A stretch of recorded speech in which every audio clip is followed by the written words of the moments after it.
భక్తి ముందు భగవంతుడే తల వంచుతాడని మన పురాణాలు చెప్తుంటాయి. నిజమైన భక్తి అంటే కేవలం పూజలు కాదు, నిస్వార్థమైన ప్రేమ, అచంచలమైన విశ్వాసం, సంపూర్ణ సమర్పణ. అలాంటి పవిత్ర భక్తి ముందు దేవుడే భక్తుడి కోరిక నెరవేర్చేందుకు దిగి వస్తాడు. ఇప్పుడు మనం తెలుసుకోబోయే ఈ కథ కూడా భగవంతుడిపై భక్తుడికి అచంచల విశ్వాసం ఎలా విజయాన్ని సాధించిందో తెలియజేస్తుంది.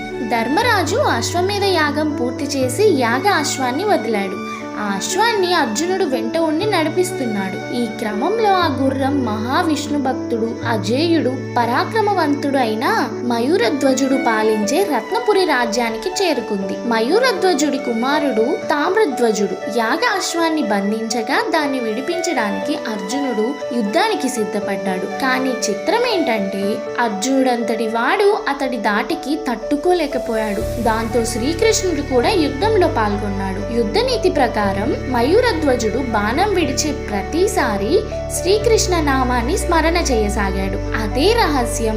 మయూరధ్వజుడికి అపారమైన భక్తి, ధర్మనిష్టల ముందు కృష్ణార్జునుల గాంధీవం, సుదర్శన చక్రముల శక్తి సరిపోలేదు. మాయారధ్వజుడు ప్రయోగిస్తున్న బాణాల పరంపర విస్మయపరుస్తోంది. తన భక్తుడి చేతిలో ఓడిపోవడం ద్వారా అతడి గొప్పతనాన్ని లోకానికి చూపాలన్నది శ్రీకృష్ణ పరమాత్ముడి మహోద్దేశం. అలా యుద్ధంలో మయూరధ్వజుడి పక్షానిదే పై చేయింది. అంతేకాదు, అర్జునుడికి తన గాంధీవం మీద ఉన్న గర్వాన్ని అణచడానికి, మయూరధ్వజుడి త్యాగనిరతిని నిరూపించడానికి కృష్ణుడు ఒక ఉపాయం పన్నాడు. దాని ప్రకారం యుద్ధానికి కొంతసేపు విరామం ప్రకటించాడు. అర్జునుడిని వెంటబెట్టుకుని బ్రాహ్మణ వేషంలో మయూరధ్వజుడి వద్దకు వెళ్ళాడు కృష్ణుడు. నా స్నేహితుడి పుత్రుణ్ణి ఒక సింహం కబలించింది.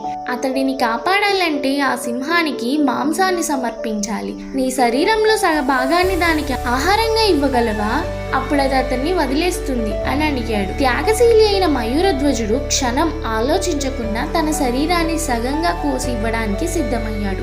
భార్య, కుమారుడి సహాయంతో తన శరీరాన్ని కోసి ఇచ్చేందుకు కత్తి తీసుకున్నాడు. ఆ సమయంలో మయూరధ్వజుడి ఎడమ కంటి నుంచి నీరు కారడం చూసి కృష్ణుడు విలపిస్తూ, ఇచ్చే దానం నాకు వద్దు అన్నాడు. అప్పుడు రాజు చిరునవ్వు నవ్వి, నా కుడి భాగం పరోపకారానికి ఉపయోగపడుతున్నందుకు సంతోషంగా ఉంది, కానీ ఎడమ భాగం తాను అటువంటి పుణ్యానికి నోచుకోలేదని బాధతో దుఃఖిస్తుంది. అంతే తప్ప ఇస్తున్నందుకు బాధ, ప్రాణం పోతుందన్న భయం కాదు అని వివరించాడు. మయూరధ్వజుడి అపార భక్తికి, అనంత త్యాగానికి నిలిచిపోయిన శ్రీకృష్ణుడు తన నిజ రూపంతో సాక్షాత్కరించాడు. భక్తి ముందు శక్తి అల్పం అని అర్జునుడికి అర్థమైంది. శ్రీకృష్ణుడి పరమోద్దేశం నెరవేరింది. ఆ స్వామి మయూరధ్వజుడి శరీరాన్ని యథావిధిగా మార్చి ఆశీర్వదించాడు.